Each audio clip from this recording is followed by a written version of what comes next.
A long, long time ago, in a mysterious jungle filled with vibrant trees, there lived a duck in solitude. The duck was satisfied with its loneliness and passed the days swimming around a beautiful pond.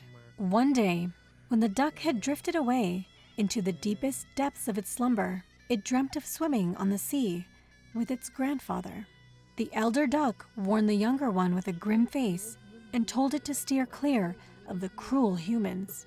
At that moment, the duck suddenly awakened from its slumber with a shudder and couldn't bring itself to go back to sleep, no matter how hard it tried.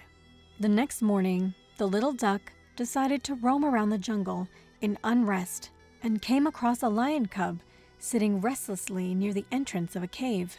The little duck approached the lion cub and asked why it was sitting there all alone. The young cub explained that its father had gone hunting and that he had been told not to leave this place if he didn't wish to end up in the clutches of the cruel humans. The duck raised its brow and chastised the cub for its cowardice. If the king of the jungle were to fear these humans, then what was going to protect them? As the duck continued its rebuke, the cub began to feel a mixture of shame and anger and decided to go and teach these humans a lesson right in front of the duck's eyes to save its reputation. The two set out towards the land of the humans with firm steps, and they came across a donkey, a horse, and a camel on their way. Each of them had fled from humans, but after seeing the cub's resolve, they decided to join in on its journey to avenge all the abused animals.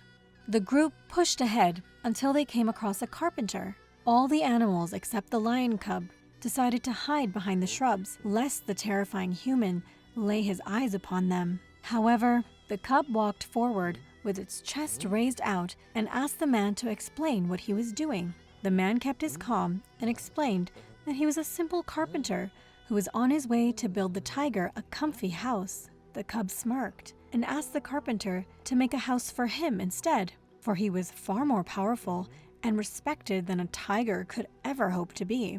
The carpenter obliged and began to build a wooden cage for the cub. The naive cub walked inside the cage and decided to rest inside to see if the house was good enough for it. At that moment, the carpenter shut the cage door, trapping the poor animal inside.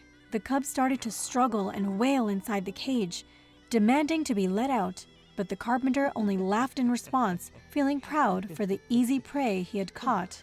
The cub watched the other animals hiding behind the bushes with sorrowful eyes, only realizing now what a menace a human really was. However, the realization had come too late, and the cub was now trapped in a cage of its own bidding. The lion cub's tale had an unfortunate end, but perhaps the tale of the magical fountain will have a different one. But let that be a story for another day.